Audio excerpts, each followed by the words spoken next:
আসসালামু আলাইকুম। স্বাগত স্টোরি হাউসের সবাইকে। আজ শোনাব সুনীল গঙ্গোপাধ্যায়ের গল্প একটি গ্রাম্য পটচিত্র। গল্পটি শুরু করছি। একদিন সকাল 10টা-11টায় দিলেরা বিবিকে তালাক দিয়ে বসল ইরফান আলী। 3-4জন সাক্ষীর সামনে। হ্যাঁ, রাগের মাথায় কাজটা করে ফেলেছে বটে, কিন্তু তুমি হাসতে হাসতে বললে না, চোখ পাকিয়ে চিৎকার করে বললে শরীর তো তা দেখতে যাবে না, ধর্মের বিধান মানতেই হবে। হয়েছে কি, দুদিন আগেই বাড়ির পুকুর ধারে বেলগাছ থেকে 5টা পাকা বেল পাড়া হয়েছে। অত বেল কে খাবে? বাড়িতে অতিথি এলে বেলের পানা করে দিলে তারা খুশি হয়, তাতে চায়ের খরচও বাঁচে। সেটেলমেন্ট অফিসে 2জন কর্মচারী, পঞ্চায়েতের সুখেন্দ্রবাবু আর ইরফানের এক চাচার সঙ্গে কথাবার্তা বলছিল। ইরফান উঠোনে জামরুল গাছের ছায়ায় বসে।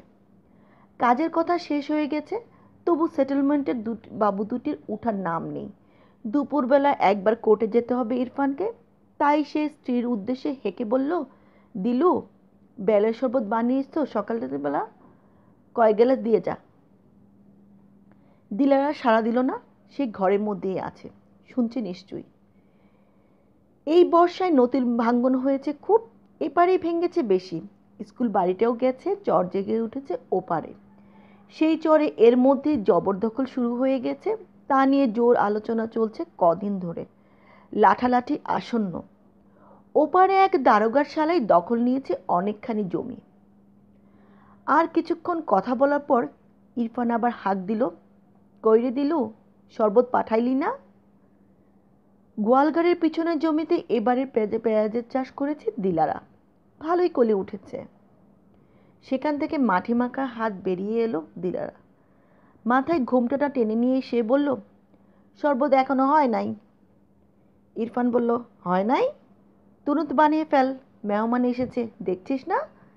দিলারা বলল, আমার এখন টাইম নাই, সাহেবরা বলেন। ইরফান বদমেজাজি মানুষ, বউর এরকম উদ্ধত জবাব তার সহ্য হবে কেন? তাছাড়া ইদানিং একটা ব্যাপার ঘটেছে, তার জন্য সবাই তার সঙ্গে খাতির করে কথা বলতে শুরু করেছে। শুধু নিজের বউর কাছে মান বাড়েনি। ইরফান বলল, তোর টাইম নাই? কি এমন রাজকার্য করছিস? যা, শিগগির যা। দিলারা দু হাতে মাটি পরিষ্কার করতে করতে বলল, কইলাম তো আমি এখন পারবো না, আগে গোসল না করে। সে আর চোখে একবার দেখলো ইরফানের চাচা খালেকের দিকে। এই লোকটি এখন রোজ আসে। ইরফান যতক্ষণ বাড়িতে থাকে ততক্ষণ মাছির মতন লেপ্টে থাকে তার গায়ের সঙ্গে। ইরফান উঠে দাঁড়িয়ে গর্জন করে বলল, তোর বেশি বেশি বার বেড়েছে না? কথা কইলে কানে যায় না, আমার কথা গ্রাহ্য করিস না। তুই দূর হয়ে যা, এই বাড়িতে আর ঠাঁই নাই, যা, তালাক। অন্যরা সতস্ত্র হয়ে উঠল। খালেক 2 হাত তুলে ব্যাকুলভাবে বলল, ওরে ইরফান, করিস কি, করিস কি, থাম। ইরফান সে অনুরোধ অগ্রাহ্য করে আরও 2বার উচ্চারণ করলো, তালাক, তালাক। ব্যাপারটার গুরুত্ব প্রথমটায় ঠিক বুঝতে পারল না দিলারা। স্বামী স্ত্রীর মধ্যে মাঝে মাঝে কোন্দল তো হয়ই, লোকজনের সামনে ফুরে বেরোলে পীড়া হয় বেশি। সে আরো ফুঁসে উঠে বলল, ঠাঁই নাই মানে? সারাটা জীবন বাদির মতন খেটে খেটে মুখে রক্ত উঠে গেল, আপনি আমারে। হঠাৎ থেমে গেল দিলারা। তালাক শব্দ 3বার এবার তার মর্মে আঘাত দিল। নিজের মায়ের মৃত্যু সংবাদ শোনার পর তার যা অবস্থা হয়েছিল, থরথর কেঁপে উঠেছিল শরীর, সেই রকমভাবে থুপ করে বসে পড়ল মাটিতে। উল্টে গেল চক্ষু দুটি। অপর 4জন স্তম্ভিতের মতন দাঁড়িয়ে পড়েছে। এরকম সময় তাদের উপস্থিতিরও একটা দায়ভাগ আছে, যেন চোখের সামনে একটা হত্যা দৃশ্য প্রত্যক্ষ করা। বিচারকের সামনে তা স্বীকার করতেই হবে। সুখেন্দু আর খালেক ইরফানকে কিছু বলতে গিয়েও কথা খুঁজে পেল না। আর তো বোঝাবার কিছু নেই। বাতাসে এসব কথা নিমিষে ছড়ায়। ছুটে এলো পাড়াপড়শিরা। এ মহকুমায় সুলতানপুর নামে 2টি গ্রাম আছে। এখানে নদী অনেকটা বাঁক নিয়েছে বলে এই গ্রামের নাম মুখে মুখে বাঁকা সুলতানপুর। অন্তত 10 বছরের মধ্যে এখানকার কোনো পরিবারের 3 তালাকের মতন ঘটনা ঘটেনি। সেরকম কিছু কারো স্মরণেও নেই। কোনো পুরুষের বউ নেই একটার বেশি। শুধু মোতাহার মোল্লা এ গ্রামে একটি পরিবার থাকা সত্ত্বেও গোবিন্দপুরগঞ্জে সিরাজ শেখের মেয়ে ফাতিমাকে বিয়ে করে গোপনে দ্বিতীয় সংসার পেতেছিল। দু নৌকায় পা দিয়ে চালাচ্ছিল কিছুদিন। তবে এসব কথা না বেশি দিন চাপা থাকে না। জানাজানি হতেই মোতাহের গ্রাম ছেড়ে পালায়। প্রথম পক্ষের বিবিকে তালাকও দেয়নি, আর এমুখও হয় না। হঠাৎ ইরফান আলী এরকম একটা কাণ্ড করে বসলো, তাও এত সামান্য কারণে, বেলের শরবত। জনগণের মধ্যে ফিসফিসানি চলতে লাগলো কয়েকদিন। নানান গুজবের মধ্যে থেকেও আসল সত্যটা বেরিয়ে আসে। এমন কিছু করতেই তো পারে ইরফান, তার যে নতুন ডানা গজিয়েছে। রাগের মাথায় না চাই, আগে থেকে ভেবেচিন্তে কয়েকজন বাইরের লোককে সাক্ষী রেখে সে যাত্রাপালার মতো তেজি গলায় 3বার তালাক উচ্চারণ করেছে, যাতে কারো বুঝতে অসুবিধা না হয়।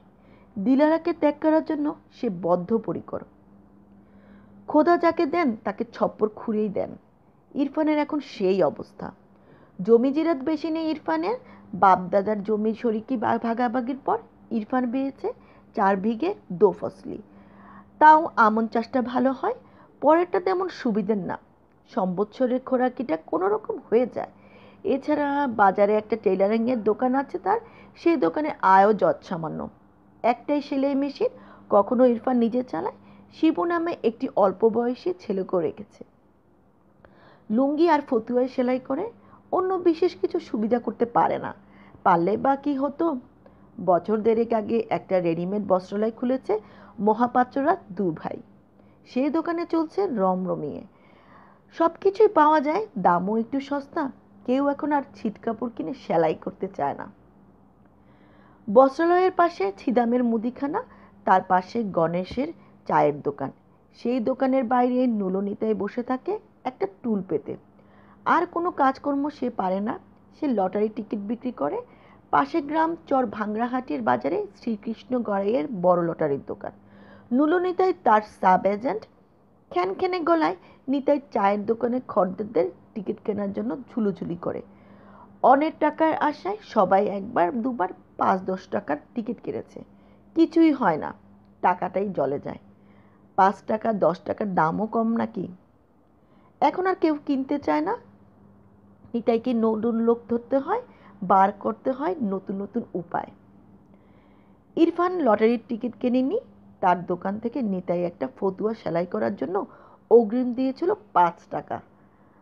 মাল ডেলিভারির সময় বাকি 10 টাকা পরে দেবে বলে যায়। তারপর দেয় না। ইরফান একদিন রূঢ়ভাবে তাড়া দিতে দিতে নিতাই কাচুমুচু হয়ে বলল, ভাইডি বড় টানাটানি যাচ্ছে, যদি একটা উপকার করো, এই সিকিম লটারির একখানা টিকিট তুমি জমা রাখো। এই টিকিটের দাম 20 টাকা, তোমার কিছুই দিতে হবে না। আর যদি কপালে লেগে যায়, ফার্স্ট প্রাইজ 1 কোটি টাকা, তুমি রাজা বাদশা বনে যাবে। লোকে যে ভাবে কেউ পায় না, তা ঠিক নয় গো। হরিদেবপুরের নবীন ছাত্রা পেয়েছে 20 লাখ। তারপর ধরো করিম শেখ, সেও একবার। কোনো রকম আশাই করেনি ইরফান। নেহাত নিতাইকে ক্ষমা ঘেন্না করে সে টিকিটটা নিয়েছিল।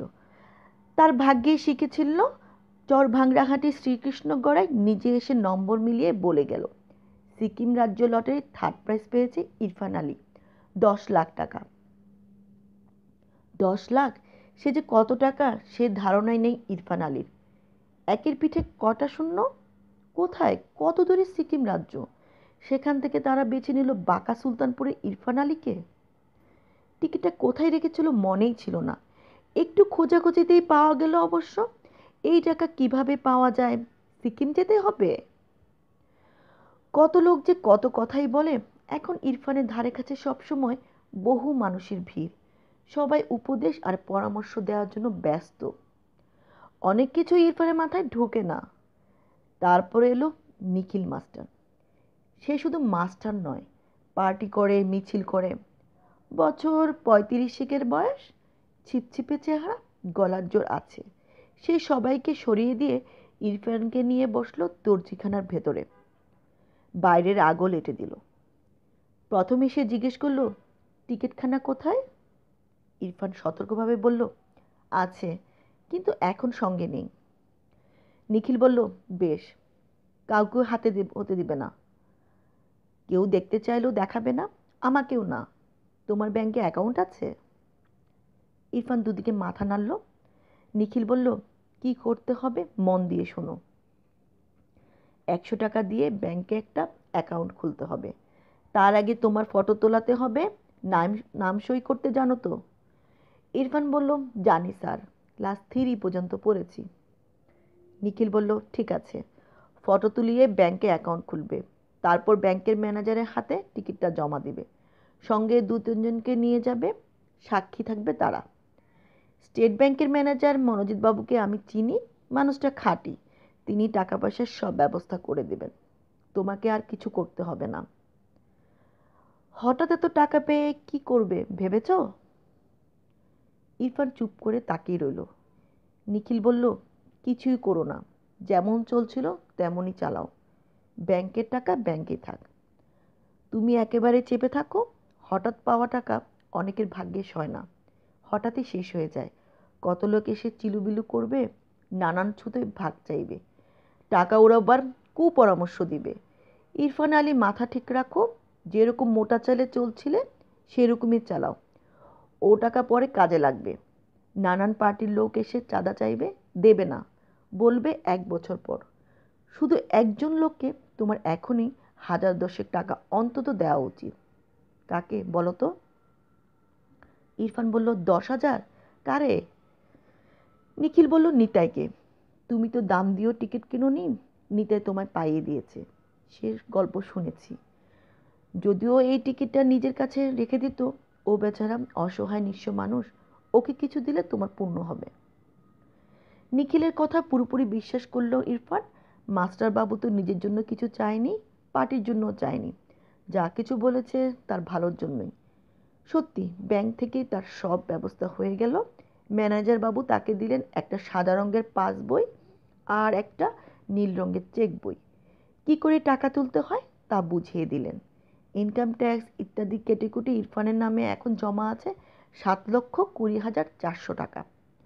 তার বাপের জন্য কেউ এত টাকা স্বপ্নেও দেখেনি। নিতাইকে অবশ্য সে প্রাণে ধরে 10,000 দিতে পারেনি। প্রথমবার 10,000ই তুলে নিতাইকে দিল 5,000।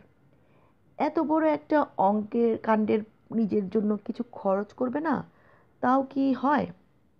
আত্মীয়স্বজনকে একদিন দাওয়াত তো দিতেই হবে। বাড়ির টিকলটা কতদিন ধরে সারাবার কথা ভাবছিল। একবার না সারালেই নয়। আগে মাঝে মাঝে যাকে মহাজনের কাছ থেকে চড়া সুদে টাকা ধার করতে হতো, এখন সেই মানুষটি যদি ব্যাংকে 7 লাখের বেশি টাকা থাকে, তাহলে তার চাল চলন কি পুরোপুরি আগের মতন হতে পারে?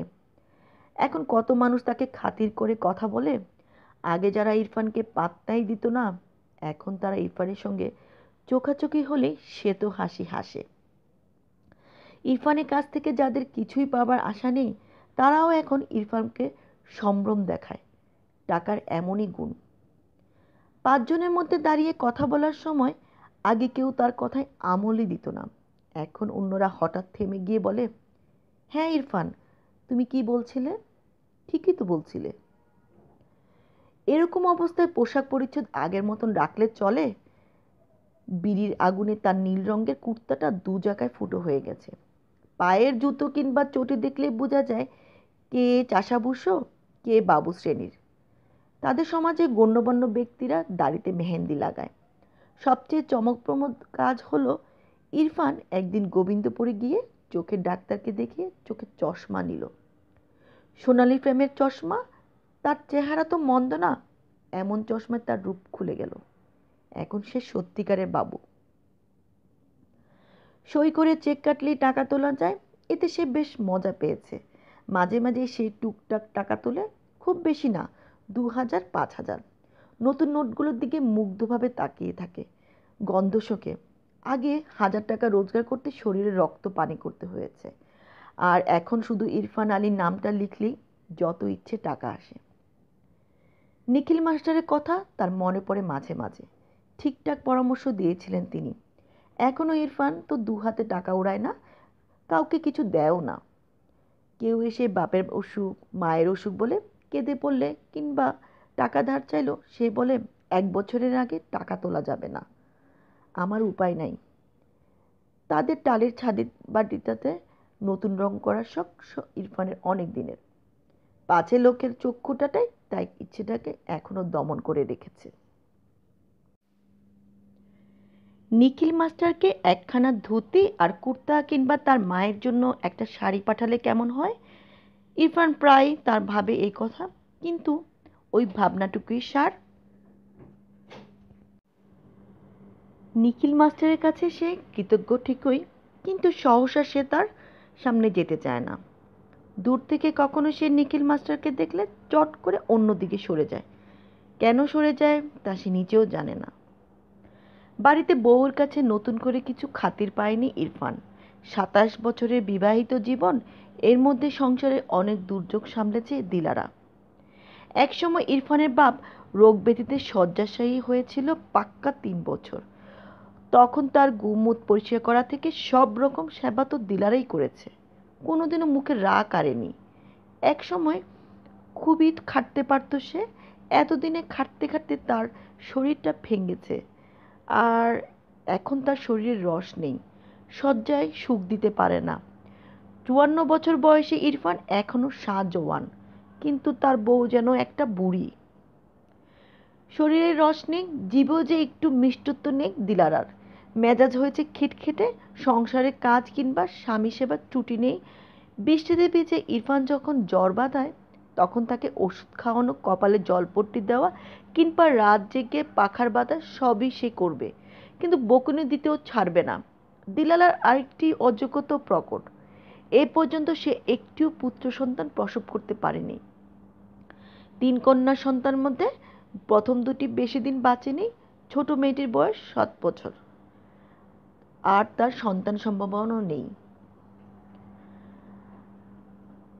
ইরফান এখন বড়লোক হয়েছে, এখন তো তার ভোগবিলাসের সময়, নইলে টাকা দিয়ে সে কি করবে?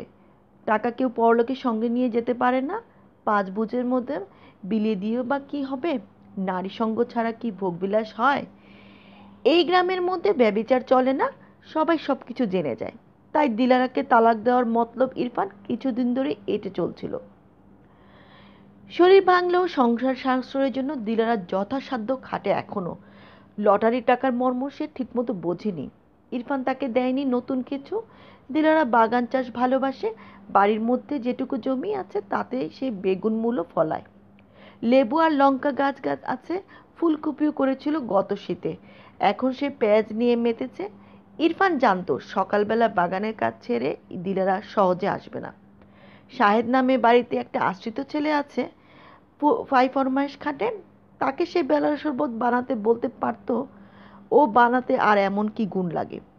লোকজনের সামনে সে দেখালো যে তার বউ তার কথার অবাধ্য, চোপা করে, তাই রাগের মাথায় সে 3 তালাক উচ্চারণ করলে তাকে দোষের হয়?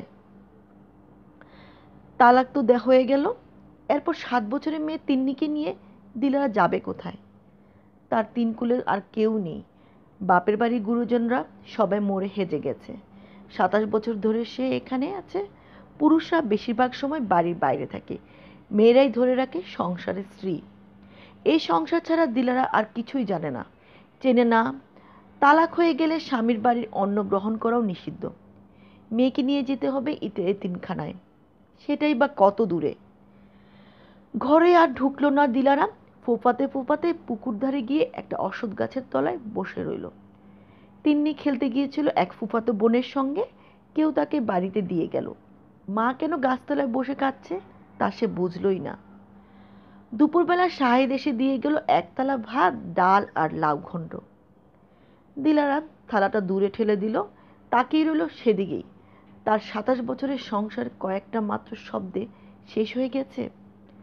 তার 27 বছরের স্বামী আর তার স্বামী নয়, তাহলে এই অন্ন সে মুখে তুলবে কোন অধিকারে? শুধু একবার চকিতে তার মনে প্রশ্ন জাগলো, লাউ ঘণ্টটা রান্না করলো কে? শাহেদ নাকি? ও রান্নার কি জানে? ওই লাল ঘণ্টটা ইরফানের মুখে রুচবে? রান্না বান্না নিয়ে তার বেশ নাকছোটা আছে। বেশি পরিমাণ পেঁয়াজ হয়ে গেলে মাছের ঝোল মিঠা হয়ে যায়, তা ইরফান খাবেই না, মেজাজ দেখাবে। এভাবেই কেটে গেল 2 দিন। তিন্নির মায়ের কাছে এসে বসে থাকে, মাঝে মাঝে জিজ্ঞেস করে, আম্মু, তোর কি হয়েছে? ঘরে যাইস না কেন? উত্তর দেয় না দিলারা, এক দৃষ্টে চেয়ে থাকে মেয়ের মুখের দিকে। এত মুখ ছিল সে, এই 2 দিন মুখ দিয়ে একটা শব্দ বার করেনি, যেন তার বার্ধক্য হয়ে গেছে। কন্যা সন্তান সংসারে অবাঞ্ছিত, তাই মেয়েকে প্রকাশ্যে এখনো স্নেহ মমতা দেখায়নি দিলারা। সেসব যেন সে ভুলেই গেছে। মাঝে মাঝে শাহেদ এসে তিন্নিকে প্রায় জোর করেই বাড়িতে নিয়ে যায় ইরফানের আদেশে। তিন্নি বাবাকে কিছু বলতে সাহস পায় না, বাবাকে সে ভয় পায়। পাড়া প্রতিবেশিনীদের মধ্যে 2জন নারী দিলারাকে তাদের বাড়িতে আশ্রয় দিতে চায়, তাতেও সাড়া দেয় না সে। এরা দয়া দেখাতে চায়, ভালো কথা, কিন্তু কতদিন দয়া বজায় থাকবে? দিলারা মুখ ফিরিয়ে থাকে। বাড়িতে টিউবওয়েল চালু হয়েছে, ইরফান আর গোসল করার জন্য পুকুর ঘাটে আসে না। অশ্বত্থ গাছটায় অনেক পাখির বাসা, পাখিরা ডাকাডাকি করে, ফুরুত করে উড়ে যায়, আবার এসে বসে। মনে হয় যেন দিনাগত রাতে আবার দিনে একভাবে ঠায় বসে থাকা এই স্ত্রীলোকটিকে দেখে তারা যেন বেশ অবাক হয়েছে। অবশ্য পাখিদের চোখের পাতা থাকে না বলে এমনিতেই তাদের দৃষ্টিতে সবসময় বিস্ময়ের ভাব থাকে, কিংবা হয়তো সেই জন্যই এই দুনিয়াটাকে তাদের প্রতিনিয়ত বিস্ময়কর স্থান বলে মনে হয়। যখন দুপুর একেবারে শুনশান, কাছাকাছি কেউ থাকে না, তখন দিলারা চোখের জল মুছে পাখিদের দেখে। ওরা ইচ্ছে মতন যেখানে খুশি উড়ে যেতে পারে। কখন কোন গাছের ডালে বসবে তারও কিছু ঠিক ঠিকানা নেই। তালাক দিয়েছে বটে, কিন্তু ইরফান তো সম্পূর্ণ হৃদয়হীন মানুষ নয়। বাড়ির কাছে গাছতলায় বসে আছে তার প্রাক্তন স্ত্রী, একদানা অন্ন মুখে দেয়নি। এই সংবাদ শুনে সে তো বিচলিত বোধ করবেই। আকাশে মেঘ জমেছে, 2-1 দিন পরে শুরু হয়ে যাবে বৃষ্টি। তখনও সে ওখানেই বসে থাকবে? খালের চাকাচাকে সঙ্গে নিয়ে সে এসে দাঁড়ালো গাছতলায়।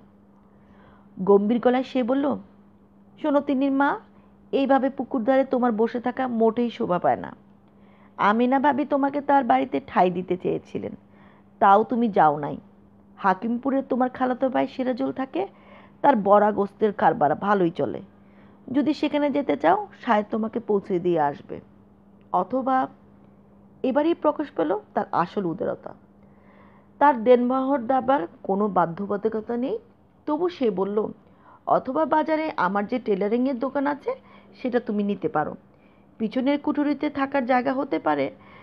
দোকান তুমি চালাও, আমি লাভার বকরা নিতে যাব না। দোকান তোমার। মেশিনের নিচে এক দেরাজে 230 টাকা আছে, তা দিয়ে প্রথম খরচ চালাবে। এই নাও চাবি। মাটির দিকে দৃষ্টি নিবদ্ধ করে বসে রইল দিলারা। একবারও সে তাকায়নি তার 27 বছরের স্বামীর দিকে। কোনো সারা শব্দও করল না। 2-3 বার একই কথা বলার পর চাবিটা ছুঁড়ে দিয়ে চলে গেল ইরফান। পরদিন ভোরবেলা পুকুরে জল সইতে এসে পল্লীর নারীরা দেখল অশ্বত্থ গাছের ডালে ঝুলছে দিলারার নিস্পন্দ শরীর। অনেকগুলো পাখি ডাকাডাকি করছে এই ডালে ও ডালে। এই সময় তো পাখি ডাকেই। প্রতিবেশীদের অনেকেই মনে করল দিলারা ঠিক কাজই করেছে। শুধু শুধু ঝঞ্ঝাট বাড়িয়ে লাভ তো কিছু হতো না। বাজারের দোকানঘর কি কোনো স্ত্রীলোক ডাকতে পারে? গোসল করবে কোথায়? এইসব মানুষদের স্মৃতি বড় তাড়াতাড়ি মুছে যায়, ছবি টবি থাকে না, কোনো চিহ্নও থাকে না বলতে গেলে। শুধু দিলারার যত্ন করা পেঁয়াজগুলিতে পেঁয়াজ হয়, বেগুনে গত্তি আসে, মাচা থেকে দুলতে থাকে কচি কচি শশা, সেসব খাওয়াও হয়ে যায়। প্রথম কয়েকদিন তিন্নিকে নিয়ে রেখেছিল পাড়ার বউরা। সমবয়সী পেয়ে মেয়েরা খেলাধুলা তাকে ভুলিয়ে ভালিয়ে রেখেছে। তারপর তো বাড়ির মেয়েকে বাড়ি ফিরতেই হবে। মেয়েটার স্বভাব বড় ছটফটে, এক জায়গায় বেশিক্ষণ বসতেই পারে না, একটু ফাঁক পেলেই বাড়ির বাইরে দৌড়ে চলে যায়। অথচ পড়াশোনাতে মাথা আছে তার। এর মধ্যে আঁক কষতে শিখেছে, বাংলাও পড়তে পারে, যুক্তাক্ষরের বানান ভেঙে ভেঙে। গ্রামের স্কুলটি গত বছর গেছে নদীগর্ভে। এখন মসজিদের পিছনে হোগলার ছাউনি দেওয়া খানিকটা জায়গায় ক্লাস হয়। সেখানে যেতে তিন্নির খুব উৎসাহ, কিন্তু তারপর আর বাড়ি ফিরতে যেন ইচ্ছেই করে না। দিলারার ইন্তেকালের ঠিক 5 মাস পর ইরফান শাদি করল লায়লা আঞ্জন বানুকে। তার চেয়ে প্রায় 20 বছরের ছোট, ফর্সা হিলহিলে চেহারা, সারা শরীর দিয়ে লাবণ্য যেন ঝলকে ঝলকে পড়ছে। পাতলা ঠোঁটে সবসময় দেখন হাসি হাসে। এই উপলক্ষে গ্রাম শুদ্ধ সবাইকে ভোজ দিল ইরফান। পীরের মাজারে চাদর চড়ালো। এই বিয়েতে গ্রামের মানুষ বেশ খুশি। অন্যায় তো কিছু নেই। আগের স্ত্রীকে তালাক দেওয়ার ন্যায্য অধিকার আছে ইরফানের। তার সঙ্গে বনিমানা না হলে আর কি উপায়? উত্তরাধিকারও উপহার দিতে পারেনি সে। তার খরপোশেরও ব্যবস্থা করেছিল ইরফান। সে সুখ তার কপালে সইল না। তাতে আর কি করা যাবে? তা বলে ইরফান কেন তার জাগতিক সুখ থেকে বঞ্চিত হবে? আগের অবস্থায় সে এমন সুন্দরী যুবতীকে বউ করে ঘরে আনলে লোকে বলতে পারত গরিবের ঘোড়া রোগ। কিন্তু এখন সে তল্লাটের সবচেয়ে ধনী ব্যক্তি। টাকা থাকলে কত রকম সুখই তো কেনা যায়। লায়লাকে সবারই খুব পছন্দ। তার সরল সরল কথা শুনতে বেশ মজাই লাগে। তবে তার বাপের বাড়ির লোকেরা মাঝে মাঝে এসে বড় উৎপাত করে। লায়লা এরকম ধান্দারা গোবিন্দপুরের মেয়ে নয়। তার বাড়ি গঞ্জ অঞ্চলে। বিশাল একান্নবর্তী পরিবার। নানা রকম সম্পর্কের ভাই বোনের সংখ্যাও অনেক। তারা তো নতুন দুলাভাইয়ের বাড়িতে বেড়াতে আসতেই পারে। প্রায় তারা আসে মোটরসাইকেল হাঁকিয়ে। একবার এলো একটা সাদা রঙের গাড়ি ভাড়া নিয়ে 7-8 জন। এখানে নদীর পাড় ভাঙছে, ভেঙেই চলছে। সেটাই নাকি একটা দর্শনীয় ব্যাপার। তরুণী ভার্যার মনোরঞ্জনের জন্য পুরুষ মানুষ কী না করতে পারে। এর মধ্যে মুঠো আলগা করেছে ইরফান। নিখিল মাস্টারের উপদেশ তার আর মনে পড়ে না। ঘন ঘন টাকা তোলে ব্যাংক থেকে। এর মধ্যে একটা পাকা দালান বানানো হয়েছে। নদীর খেয়াঘাটে ডাক দিয়ে এক পারানি কিনেছে 1 বছরের জন্য। 1 লপ্তে 10 বিঘে জমি কেনারও কথাবার্তা চলছে। লায়লার 2 ভাই এখন তার প্রধান পরামর্শদাতা। এ বাড়ির চেহারাই পাল্টে গেছে এখন। প্রতিদিনই জমজমাট ভাব। লায়লার বাপের বাড়ি থেকে রান্নাবান্নার জন্য একজন মেয়ে লোক আনানো হয়েছে। তার নাম সেতারা। লায়লাকে সে কোলে পিঠে মানুষ করেছে। এখন বয়স হলেও শরীরে যথেষ্ট তাগদ। এক হাতে সে 20-25 জনের খাদ্যদ্রব্য পাক করে ফেলতে পারে অনায়াসে। বাড়িতে একসঙ্গে এত মানুষ দেখলে তিন্নি মাঝে মাঝে ঘাবড়ে যায় বটে, কিন্তু তার কোনো অযত্ন হয় না। লায়লা প্রথম থেকেই তাকে সুনজরেই দেখছে।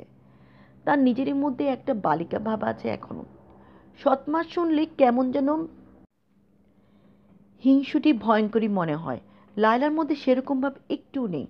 সে নিজে গঞ্জের স্কুলে ক্লাস 5 পর্যন্ত পড়েছে।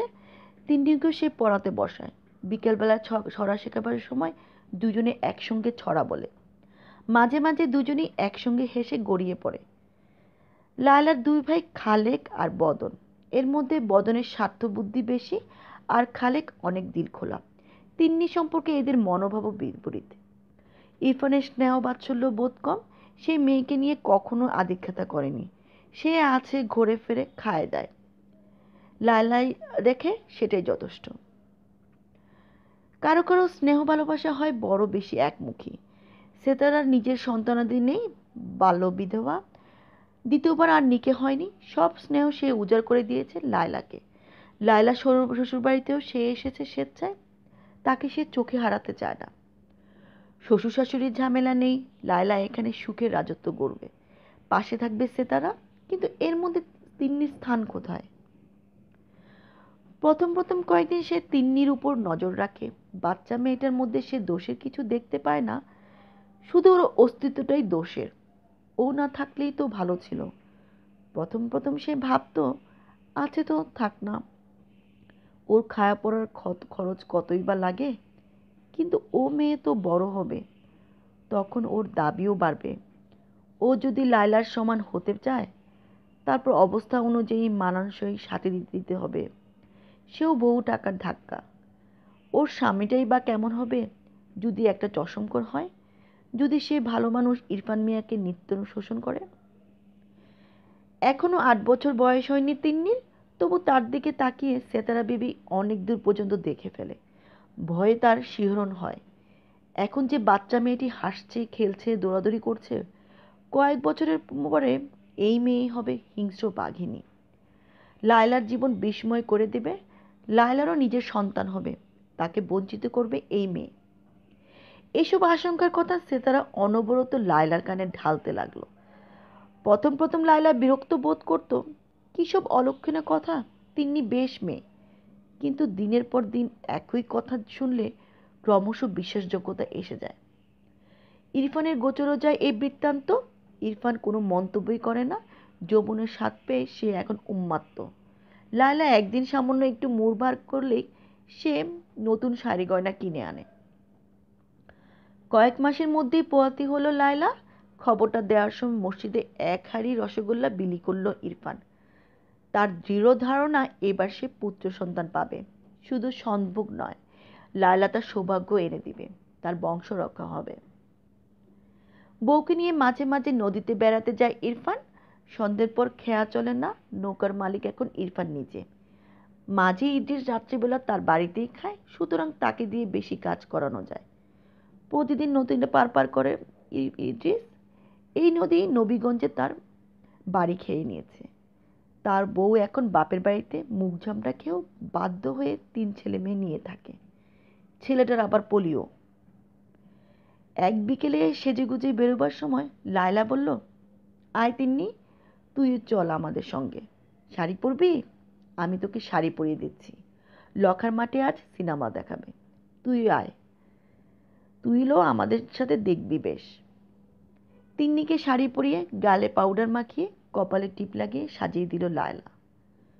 অনভ্যস্তভাবে পুতুলের মতন পা ফেলে ফেলে বাবা মায়ের সঙ্গে চলল তিন্নি। আকাশে অল্প অল্প মেঘ, তবে সহসা ঝড়ের সম্ভাবনা নেই। আর ঝড় উঠলেও সামাল দিতে পারবে ইদ্রিস। ভরা বর্ষার নদী, ফনফন করছে পানি। সারা শীতকাল আর গ্রীষ্মকাল এ নদী না খেয়ে উপুসু হয়ে থাকে। চেহারা হয়ে যায় শুকনো দড়ির মতন, কিংবা শয্যাশায়ী মুমূর্ষুর মতন। এখন এই কয়েকটা মাস তার সারা অঙ্গে যৌবন তরঙ্গ, আর যৌবনের খিদেও হয় সাংঘাতিক। অনবরত পার খায়, গাছপালা বাড়িঘর সমেত ভূমি গ্রাস করে নেয়। তবে শুধু একদিকের পার খেয়ে তার আশ মেটে না। স্বাদ বদলের জন্য 2 বছর 3 বছর পর পর আবার অন্য পার খায়। সেখানকার মাটির স্বাদ বুঝি আলাদা। সন্দেহ হয় হয় বদর বদর করে ইদ্রিস নৌকো ছেড়ে দিল। এরই মধ্যে চাঁদ উঠেছে, মেঘের ফাঁকে ফাঁকে লুকোচুরি খেলছে। পাশাপাশি বসেছে ইরফান আর লায়লা। আজ ইরফান পরেছে সিল্কের সবুজ কুর্তা আর মাথায় ফেজ টুপি, আর টুকটুকে লাল লাল শাড়ি পরা লায়লা যেন সাক্ষাৎ এক হুড়ি। খোপায় গুজেছে সাদা ফুল। কি সুন্দর মানিয়েছে দুজনকে। তিন্নি একবার এদিকে আর একবার ওদিকে মুখ ফিরিয়ে দেখছে নদীকে। বৈঠার আওয়াজের সঙ্গে সঙ্গে পাড় ভাঙ্গার অনবরত ঝুপঝুপ শব্দ শোনা যায়। খানিক বাদে লায়লা বলল, তিন্নি একটা ছড়া বল না, সেই শিয়াল পণ্ডিতের ছড়াটা। তিন্নি লজ্জা লাগছে, সে মুখ খোলে না, পিক পিক করে হাসে। সে আজ সিনেমা দেখবে, আর কত লোক দেখবে তার শাড়ি পরার চেহারা। ফিরতে রাত হবে, তাই সঙ্গে আনা হয়েছে পরোটা আর আলু ভাজি। খানিক বাদে খাওয়া হলো সেসব। লায়লা যত্ন করে তিন্নিকে খাওয়ালো, বলল, আরেকটা পরোটা নে তিন্নি, এই তো এত ভাজি রয়েছে, কে খাবে, নে নে। কয়েক বোতল ভর্তি পানিও আনা হয়েছে। তাতেই হাত ধুয়ে খানিকটা গলায় ঢেলে নিল ইরফান আর লায়লা।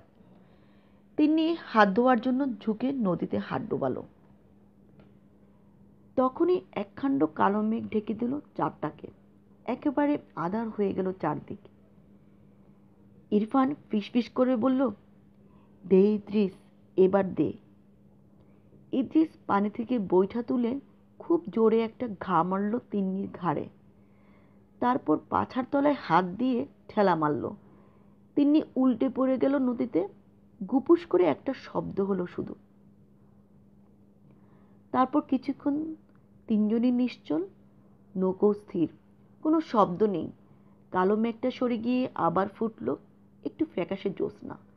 দূরে দূরে দেখা যাচ্ছে আর কয়েকটা নৌকোর আলোবিন্দু। মেয়েটা একবারই তলে গিয়েছে।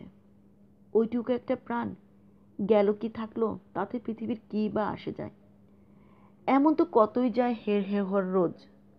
তিন্নির জন্য শোক করার জন্য কেউ নেই, বরং সে ডুবে গিয়ে কিছু মানুষের জীবনে স্বস্তি এনে দেবে। কিন্তু হঠাৎ অন্যরকম প্রতিক্রিয়া হলো লায়লার। নৌকো যখন লখার মাঠের কাছাকাছি এসে গেছে, দেখা যাচ্ছে সিনেমা হলদের আলো, শোনা যাচ্ছে উৎসুক জনতার মৃদু গুঞ্জনধ্বনি। সেই সময় লায়লা উঠে দাঁড়িয়ে বলল, মেয়েটাকে খতম করে দিলে।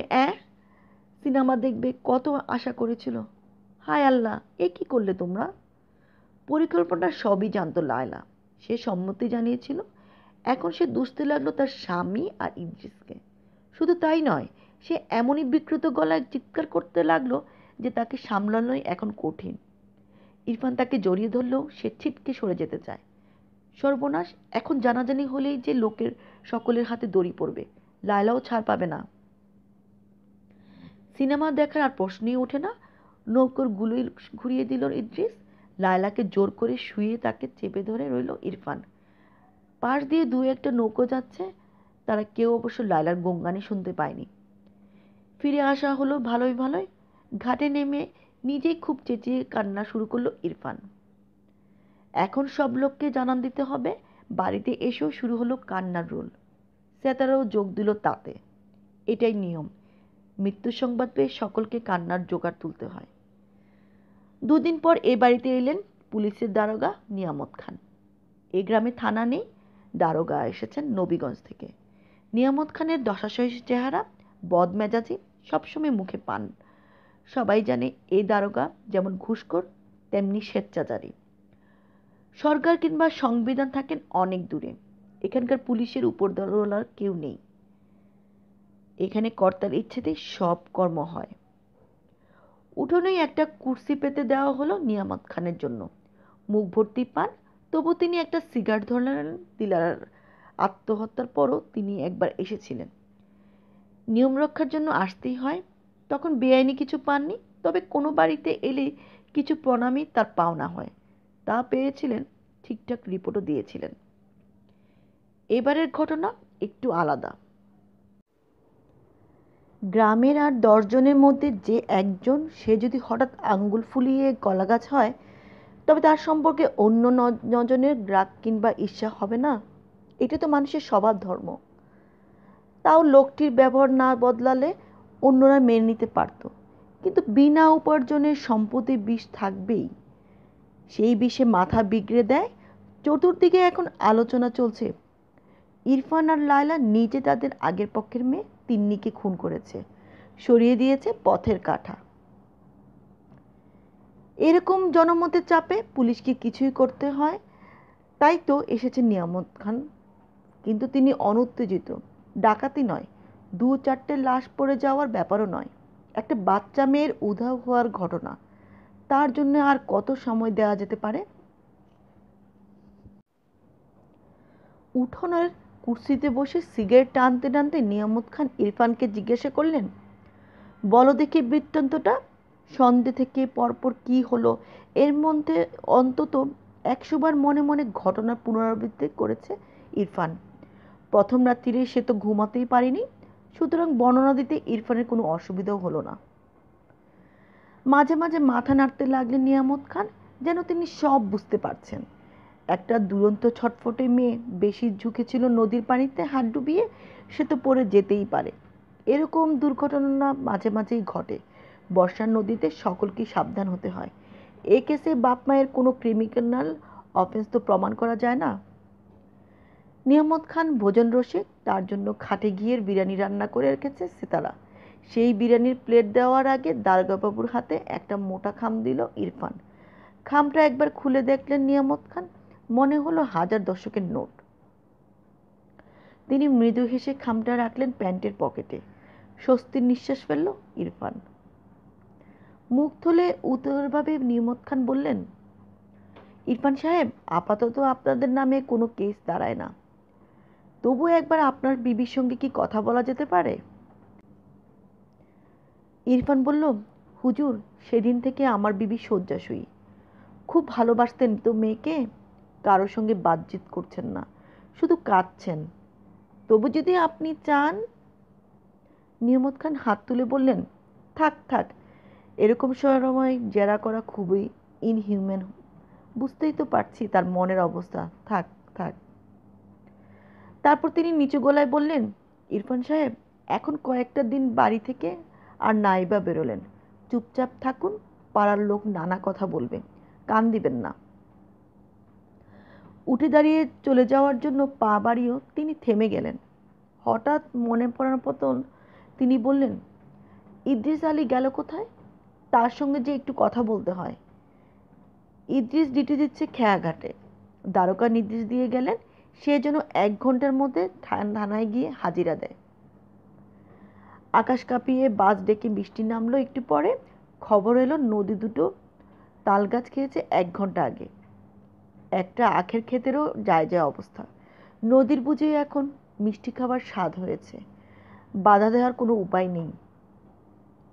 মাথায় একটা টোকা দিয়ে বৃষ্টির মধ্যেই ইদ্রিস যখন থানায় পৌঁছালো, তখন দারোগাবাবু অফিস ঘরের টেবিলের উপর 2 পা তুলে চুরুট টানছেন। দোক্তা পান, সিগারেট, চুরুট এরকম একটা কিছু তামাকের নেশা তার সব সময় লাগে। চুরুট টানতে টানতে মাঝে মাঝে ভালো লাগার আবেশে তার চোখ বুজে আসে। ইদ্রিসের আপাদমস্তক দেখার পর তিনি নরমভাবে বললেন, তুমি ঘাটোয়াল ইদ্রিস মিয়া? আগে কখনো দেখিনি। তোমাদের তো বড় পরিশ্রমে। তোমাকে আমি বেশিক্ষণ আটকাবো না। সেই দিন সন্ধ্যের পর ঠিক কী কী ঘটেছিল পরপর বলে যাও তো। আমাকে তো রিপোর্ট লিখতে হবে। 2 দিন সময় পাওয়া গেছে। এর মধ্যে ইদ্রিস আর ইরফান অনেকবার ঠিক করে নিয়েছে যাতে দুজনের বয়ানে কোনো অমিল না থাকে। ইদ্রিসের বুদ্ধি তেমন তীক্ষ্ণ নয়, তা সে পুরো বিবরণটি প্রায় মুখস্থ করে নিয়েছে। তোতা পাখির মতন গড়গড় করে বলে গেল সব। মাছ ভাতে একবারও বাধা দিলেন না নিয়ামত খান, যেন তিনি সন্তুষ্ট। এবার নিশ্চিন্ত রিপোর্ট দিয়ে দিলেই হয়। কিন্তু তিনি চুরুটটা নিভিয়ে সোজা হয়ে বসলেন। ইরফানকে তিনি কোনো জেরাও করেননি, কিন্তু ইদ্রিসের কাছে একই কাহিনী শোনার পর তিনি জিজ্ঞাসা করলেন, ইদ্রিস সাহেব, একটা বাচ্চা মেয়ে পানিতে তলিয়ে গেল, আর আপনারা তাকে বাঁচাবার কোনো চেষ্টাও করলেন না? লোকে তো এই কথা জানতে চাইবেই। ইদ্রিস উত্তেজিত হয়ে বলল, চেষ্টা করিনি? কি বলছেন সাব? আমি মেয়েটারে ধরবার জন্য তৎসাতেই নদীতে লাফ দিয়েছি। খানিক দূরে রতন সাহেবের না ছিল। আমার হাঁক শুনে সে কাছে আসে। সে সব জানে, তাকে জিজ্ঞেস করবেন স্যার। নিয়ামত খান বললেন, আপনি নদীতে লাফাবেন সে তো স্বাভাবিক। সারা জীবন পানির সঙ্গে সহবাস। আপনি তো পানির পোকা। তবু মেয়েটাকে বাঁচাতে পারলেন না। ইদ্রিস কাঁদো কাঁদো হয়ে বলল, বহুত আফসোস। কি বাত হুজুর, এরকম মুসিবত আমার জীবনে কখনো হয়নি। অতটুকু মেয়ে পানিতে পড়ে গেল, আমি একটুও দেরি করিনি। তবু তাকে খুঁজে পাওয়া গেল না। খোদা কা ক্যা মর্জি। দারোগা বললেন, খোদার নামে অহেতুক দায় চাপিও না ইদ্রিস। তিন্নি পড়ে গেল নৌকার ডান ধারে, আর তুমি লাফ দিলে অন্য ধারে, তাই না? তাহলে আর তুমি মেয়েটাকে পাবে কি করে? দারুণ বিহ্বলভাবে ইদ্রিস বলল, আপনি এসব কি বলছেন হুজুর? ডান ধারে অন্য ধারে এসব তো আমি কিছুই বুঝি না। দারোগা বললেন, বিপদের সময় এসব মনে রাখাও শক্ত। আচ্ছা ইদ্রিস, বলো তো মেয়েটার লাশ গেল কোথায়? এইসব পানিতে ডোবা কেস লাশ ভেসে ওঠে। তিন্নির কি হলো? ইদ্রিস নিজেকে কিছুটা সামলে নিয়ে পুলিশের সামনে একজন সাধারণ মানুষের নাগরিক অধিকার সামনে নিয়ে বলল, সে আমি কেমনে জানবো? নদীর গর্ভে কত কি তলিয়ে যায়। এখন আবার কুমির কামটের উপদ্রব শুরু হয়েছে। কোনো কামটি ওকে টেনে নিয়ে গেছে মনে হয়। নিয়ামত খান আর একটা সিগারেট কিংবা চুরুট খোঁজার জন্য এ পকেট সে পকেট হাতড়িয়ে তারপর সামনের একটা রেকাবি থেকে 1 খিলি পান মুখে দিয়ে 8 মিনিট সময় নিলেন। তারপর বললেন, কামঠে নিয়ে গেছে? কামট কুমির আছে জেনেও তুমি কেন ঝাঁপ দিলে পানিতে? তোমার প্রাণের মায়া নেই? ইদ্রিস বলল, হুজুর, গরিবের তো প্রাণের বিপদ প্রতি পদে পদে। ওসব ভাবলে কি চলে?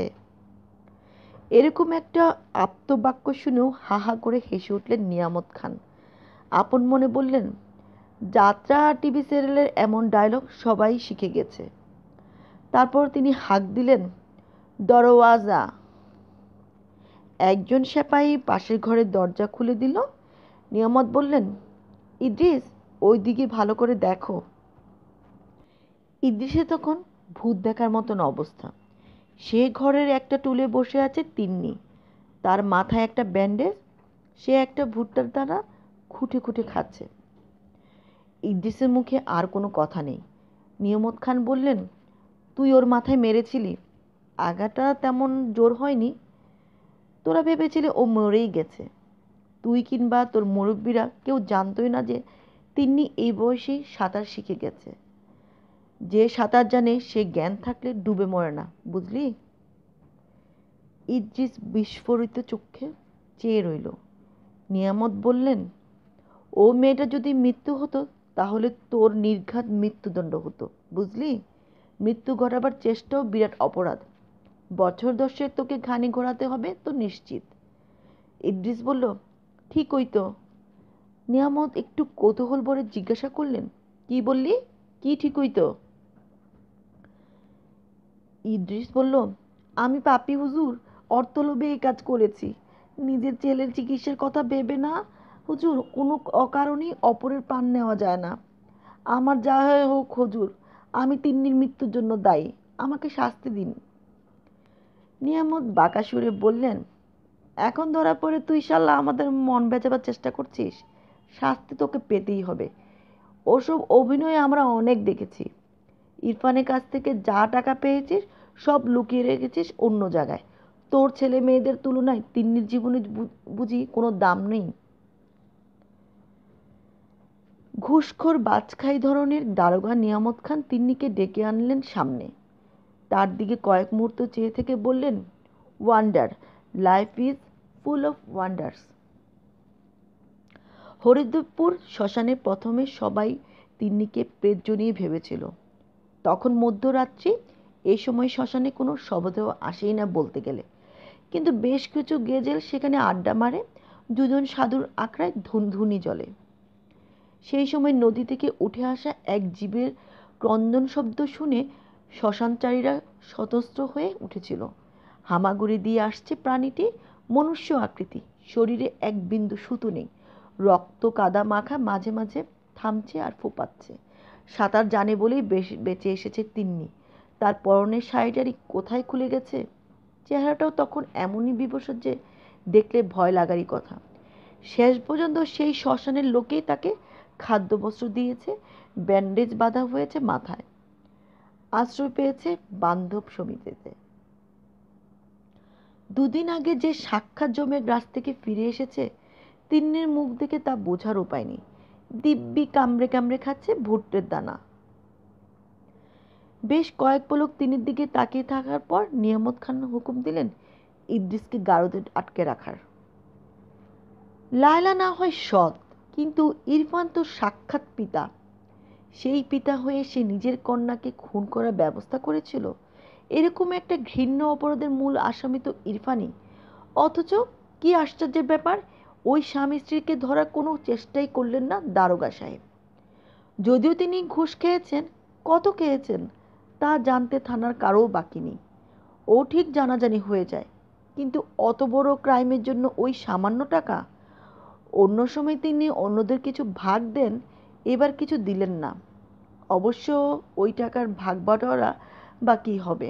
দারোগা সাহেব কি আরও কিছু আদায় করে আশায় আছেন? পুলিশের কাজে যারা ঝানু হয়ে গেছে তারাও জানে শত ঘুষ দিয়েও সব অপরাধ চাপা দেওয়া যায় না। পাবলিক প্লেসে যাওয়ার সম্ভাবনা থাকে, তাই মাঝে মাঝে কিছু কাজ দেখাতেই হয়। এটাও একটা বেশ বড় ঘটনা। হাটে বাজারে মানুষজন এই নিয়ে কথা বলছে, তাদের চুপ করানো যাবে না। দারোগা সাহেব তা বুঝছেন না কেন? হলো তাই। পরদিনই 4-5 জন লোক সঙ্গে নিয়ে থানায় এলেন নিখিল মাস্টার। দারোগা সাহেবের সঙ্গে তার আলাপ আছে, ভালোই সম্পর্ক। কিন্তু এখন উত্তেজিতভাবে চক্ষু লাল করে তেড়ে ফুঁড়ে বললেন, এটা আপনি কি করছেন বলুন তো? একটা বাচ্চা মেয়ে খুন হতে যাচ্ছিল, সেই খুনিদের আপনি ধরবেন না? তাদের শাস্তি হবে না? বেশিক্ষণ পা ঝুলিয়ে বসলে নিয়ামত খানের পা ফুলে যায়, তাই টেবিল উপর পা তুলে বসা তার অভ্যেস। নিখিল মাস্টারকে দেখে তিনি পা নামালেন, শান্তভাবে বললেন, খুনি বলছেন কাদের?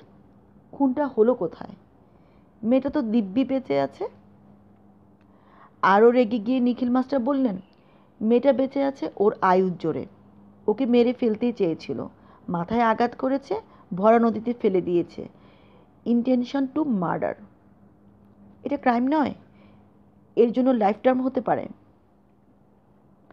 নিয়ামত খান বললেন, দাঁড়ান দাঁড়ান, অত চিৎকার করছেন কেন? আপনারা সবাই বসুন। নৌকায় ছিল তিনজন অ্যাডাল্ট আর ওই খুকি। বড়রা তিনজনই বলেছে এটা দুর্ঘটনা। শুধু ওই বাচ্চা মেয়ের কথায় ক্রাইম প্রমাণ করা যাবে? বাবা, আবার বিয়ে করলে অনেক ছেলে মেয়ে তো তা মেনে নিতে পারে না। তারা বানিয়ে বানিয়ে মিথ্যে কথাও বলে। টেবিলের উপর প্রচণ্ড চাপড় মেরে নিখিল মাস্টার বললেন, আপনি বায়াসড, আপনি ঘুষ খেয়েছেন। দুদিকে মাথা নাড়তে নাড়তে জিভ দিয়ে চুক চুক শব্দ করে দারোগা বললেন, ওহো, না না, হাতে হাতে ধরা না পড়লে ঘুষ খাওয়ার অভিযোগ করাটা কি ঠিক? এটা কি ভদ্রসম্মত, স্যার? নিখিল মাস্টার বললেন, রাখুন আপনার ভদ্রতা। একটা নিষ্পাপ মেয়ে, অতটুকু বয়স, তাকে ওরকম নৃশংসভাবে হত্যার চেষ্টা, তাও নিজের বাবা এরকম খুনি বুক ফুলিয়ে ঘুরে বেড়াবে। আপনারা কিছু করবেন না? দারোগা বললেন, কি করব বলুন মাস্টার সাহেব? আইন তো অন্ধ, প্রমাণ ছাড়া কিছুই বুঝে না। দেখুন যদি আপনারা কিছু করতে পারেন। নিখিলের পাশ থেকে আরেকজন বললেন, আমারও তো ব্যবস্থা নেবই, জনগণ ওকে ছাড়বে না। গম্ভীর সন্তুষ্টির সঙ্গে দারোগা সাহেব বললেন, আজকাল তো জনগণই ভরসা। তারপর তিনি অকারণে হাসলেন। সেই দিনই দুপুরের দিকে ধেয়ে গেল কয়েকশো মানুষ ইরফানের বাড়ির দিকে। ইরফান আর লায়লা দুজনকেই টেনে হেঁচড়ে নিয়ে গেল নদীর ধারে, অর্ধেক স্কুল বাড়ির পাশে। সেখানে শুরু হলো সালিশি সভা। দারোগা সাহেব আজ একবারও বেরোননি। হঠাৎ আজ অস্বাভাবিক গুমোট, সবাই ঘামছে দরদর করে। দারোগা সাহেব পুরো দস্তর পোশাক পরে আছেন বটে, কিন্তু বুকের বোতামগুলো খোলা। বিকেলবেলা তার জলখাবার মুড়ি আর তেলে ভাজা। টেবিলের উপর খবরের কাগজ পেতে ঢালা হয়েছে 250 মুড়ি, মাখা হয়েছে সর্ষের তেল দিয়ে, আনানো হয়েছে গরম গরম ফুলুরি আর আলুর চপ, আর কাঁচা লঙ্কা পেঁয়াজ। দারোগা সাহেব টিয়া পাখির মতন কচকচ করে লঙ্কা খেতে পারেন। তিনি এসআই নিত্যলাল সাহেবকেও ডেকে নিলেন। নিত্যলাল খুবই ঠ্যাঙ্গা, ছটফুটের বেশি, গায়ের জামা ঢলঢল করে। তার চোখ দুটো লাল থাকে সবসময়, কিন্তু সে গাঁজা খায় না। কোনো রোগ আছে চোখের। এক গাল মুড়ি চিবোনোর পর নিত্যলাল বলল, আজ যেখানে স্কুল বিল্ডিং ফান্ডের মিটিং ছিল দুপুরে, সেখানেই এখন চলছে সালিশি সভা। দারোগা সাহেব বললেন, হুম। নিত্যলাল বলল, দুটো গাধা জোগাড় করেছে, একটা নাপিতকেও বসিয়ে রেখেছে সেখানে। ওদের ভয় দেখানো হচ্ছে, শাস্তি হিসেবে দুজনে মাথা ন্যাড়া করে ঘোল ঢেলে উল্টো গাধায় চাপিয়ে দু তিন ঘা ঘোরাবে। ওরা কিছুতেই দোষ স্বীকার করছে না। লঙ্কায় কামড় দিয়ে দারোগা সাহেব বললেন, তাই বুঝি? নিত্যলাল বলল, স্যার, একটা কথা জিজ্ঞেস করব। এখন ওদের যা তেজ, সাঁতার না জানলে বাচ্চা মেয়েটা নির্ঘাত ডুবে মরত। খুনের অভিযোগ স্পষ্ট, তবু আমরা ওই স্বামী স্ত্রীর বিরুদ্ধে কোনো অ্যাকশন নিলাম না। ঠিক মতন এনকোয়ারি করা হলো না, তা নিয়ে পাবলিক নানা কথা বলাবলি করছে। অনেক লোক খুব ক্ষেপে আছে। সালিশিতে হঠাৎ যদি মারধর শুরু করে, গণধোলাইতে ইরফান আর তার বউকে যদি একবারই মেরে ফেলে, তাহলে আমাদের থানার নামে। একটা হাত তুলে প্রশান্তভাবে দারোগা বললেন, মারবে না মারবে না, ওরা বড় লোক। বড় লোক কখনো গণধোলাইতে মারা যায় শুনেছেন? কখনোই না। গরিব মানুষদেরই পিটিয়ে মারা সহজ। একটুক্ষণ চুপ করে থেকে নিত্যলাল আবার বলল, আপনি আসল কাঠপেটকে কিছু বললেন না, আর ইদ্রিস মিয়াকে আটকে রাখলেন। মানে এত লোকের মনে কয়েকজন আমাকে শুনিয়ে শুনিয়ে বলেছে ইদ্রিস একটা গরিব মানুষ, ওর টাকা পয়সা খরচ করার সামর্থ্য নাই, তো তাই পুলিশ ওকে শাস্তি দিচ্ছে। আর ওর মালিকেরা। এবার হাত তুলে নিত্যলালকে থামিয়ে দিয়ে দারোগা সাহেব বললেন, এসব কথা লোকে বলেছে না তুমি নিজে আমাকে বলছো? তোমার বিবেক চেপে উঠেছে? তাহলে তোমার বিবেক বাবুকে বলো একটু বুদ্ধি খাটাতে। ইদ্রিস গরিব বলে তাকে আটকে রেখেছি, তা ঠিক, কিন্তু কেন? ইদ্রিসই মেয়েটার মাথায় ডান্ডা মেরেছে। এই কথাটা জানাজানি হলে লোকের রাগ প্রথমেই ওর উপর গিয়ে পড়তো। একদল লোক ওর উপর ঝাঁপিয়ে পড়ে ওকে চিড়ে চ্যাপ্টা করে দিত, যদি আমরা ওকে বাঁচাতে পারতাম। ওকে বাঁচাবার জন্যই গারদে ভরে রেখেছি। আরও বলছি শুনো, দেশলাই আছে, দাও। ফস করে একটা সিগারেট ধরিয়ে দারোগা বললেন, ওই ইরফান হারামজাদা, ওর ওই ছেনালি বউটা নামে অনেকগুলো কেস সাজিয়ে কাঠগড়ায় তোলা যেত ঠিকই, কিন্তু খুন তো হয়নি, তাই ওদের ফাঁসি হতো না। বড় জোর 8-10 বছরের মেয়াদ, তাতে ওদের কি আর এমন শাস্তি হতো? 8 বছর পর ড্যাংডেঙ্গিয়ে জেল থেকে বেরিয়ে আবার সুখের পায়রা উড়াতো। আসল শাস্তি হতো কার? ওই মেয়েটার। ওই 8-10 বছর সে কোথায় থাকতো, কে তাকে খেতে দিত? এই যুগে কেউ বেশি দিন স্নেহ দয়া মায়া দেখায় না, পয়সা চাই। পয়সাটাই হলো আসল, বুঝলে? এখন জনসাধারণের যুগ, জনসাধারণকে কেসটা হ্যান্ডেল করতে দাও। বিবেককে ঘুম পাড়িয়ে রেখে আরও দুটো আলুর চপ খাও আর চায়ের ব্যবস্থা দেখো। নিত্যলাল চুপ করে গেল বটে, কিন্তু মুখ দেখে মনে হয় না এখনই তার মনটা খুঁতখুত করছে। থানার উপরই রোজগার যখন ভাগ বটরা হয় তখন সেও কিছু পায়, তখনও তার মন খুঁতখুত করে। যেখানে সালিশি সভা বসেছে সেখান থেকে থানার দূরত্ব বড়জোর মাইল 2-1। ঘন ঘন সেখানকার খবর এসে পৌঁছেছে থানায়। দারোগা সাহেবের কড়া নির্দেশ, কোনো পুলিশ সে সবার ধারে কাছে যেন না যায়। এখন পুলিশের উপর মানুষের খুব রাগ। সন্ধ্যের দিকে খবর এলো সালিশি সভায় খুব শোরগোল চলছে, কি যেন একটা মিটমাট হয়েছে। দোষ স্বীকার করেছে স্বামী স্ত্রী। রসগোল্লা আসছে বিস্তু ময়রার দোকান থেকে। এই কথা শোনা মাত্র উঠে দাঁড়িয়ে দারোগা সাহেব বললেন, রসগোল্লা? তার মানে তো নিশ্চিত খোঁজ খবর। রসগোল্লা খেয়ে সকলের মেজাজ ভালো হয়ে যায়, তখন আর পুলিশের উপরও রাগ থাকে না। কোমরের বেল্ট আটতে আটতে তিনি হেঁকে বসলেন, চল হে নিত্যলাল, আমরাও রসগোল্লা খেয়ে আসি, তবে গানটাও সঙ্গে নিও, বলা তো যায় না। নিজের রিভলভারটাও তিনি খুঁজে নিলেন। এই থানার একটা গাড়ি ছিল বটে, অনেকদিন আগে সেটা বরবাদ হয়ে গেছে, নতুন গাড়ি স্যাংশন হয়নি। তবে দারোগা সাহেবের নিজস্ব মোটর বাইক আছে। নিত্যলালকে চাপিয়ে নিলেন পিছনে। জিপ গাড়ির চেয়েও মোটর বাইকের আওয়াজ দাপট বেশি। পুরো জনতার দৃষ্টি কেন্দ্রীভূত হলো পুলিশ দয়ের দিকে। স্কুল বাড়ির আধখানা চলে গেছে নদী গর্ভে, বাকি অর্ধেক ঝুলছে বলা যায়। একটা বড় আম গাছ কাত হয়ে পড়েছে, তার শেকড় থেকে খসে গেছে কয়েকখানি মাটি। হঠাৎ দেখলে মনে হয় গাছটা যেন বাঁচাবার জন্য আর্তভাবে হাত বাড়িয়ে দিয়েছে, কিন্তু তাকে বাঁচাবার কোনো উপায় নেই। লাল শালুতে স্কুল বিল্ডিং ফান্ড কমিটির আবেদন লেখা নিশানা বাঁধা আছে দুটো বাঁশের খুঁটিতে। সামনে দুটো চৌকি পাতা, সেটাই মঞ্চ। স্কুলের মিটিং হয়ে গেছে দুপুরে, সেটা বিশেষ জমেনি।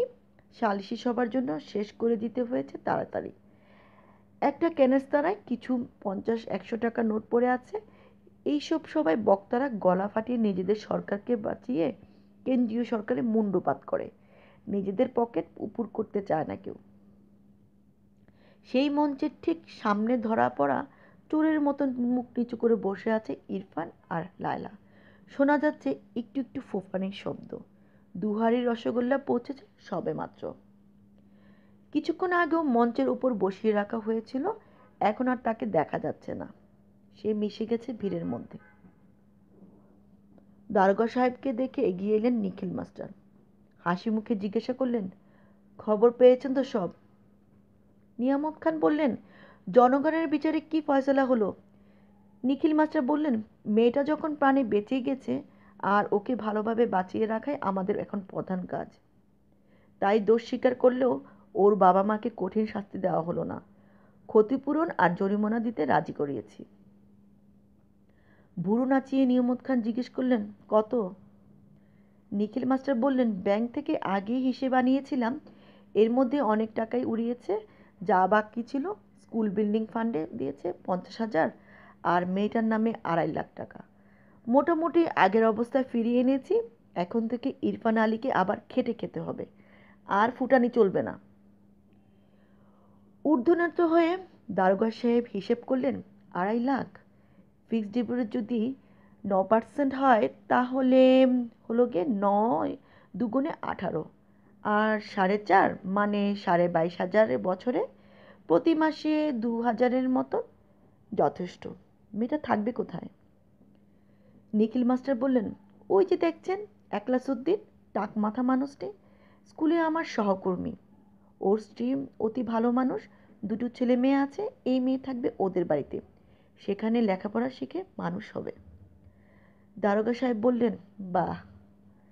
তারপর নিখিল মাস্টারও ও তিনি পরস্পর দিকে তাকে মৃদু হেসে ভুরু নাচালেন, যেন দুজনেই কোনো ষড়যন্ত্রের অংশীদার।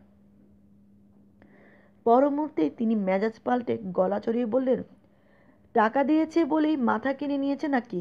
এত বড় অপরাধের শাস্তি হবে না? নাপিত চলে যায়নি তো? ও দুটোর মাথা কামিয়ে গাধায় চাপিয়ে ঘোরানো হোক। কয়েক পা এগিয়ে তিনি পকেট থেকে 10,000 টাকার বান্ডিল সমেত খামটা অবহেলার সঙ্গে ফেলে দিলেন স্কুল বিল্ডিংয়ের ফান্ডের ক্যানস্তারায়। একটি গ্রাম্য পটচিত্র গল্পটি এখানেই শেষ হলো। গল্পটি কেমন লেগেছে আপনারা কমেন্টের মাধ্যমে জানাবেন, আর একটি লাইক দিবেন। আমার চ্যানেলটিতে আজ যারা নতুন শুনছেন তারা অবশ্যই সাবস্ক্রাইব করবেন। আপনারা সবাই ভালো থাকবেন, সাবধানে থাকবেন। আজ তাহলে এখানেই রাখছি। আল্লাহ হাফেজ।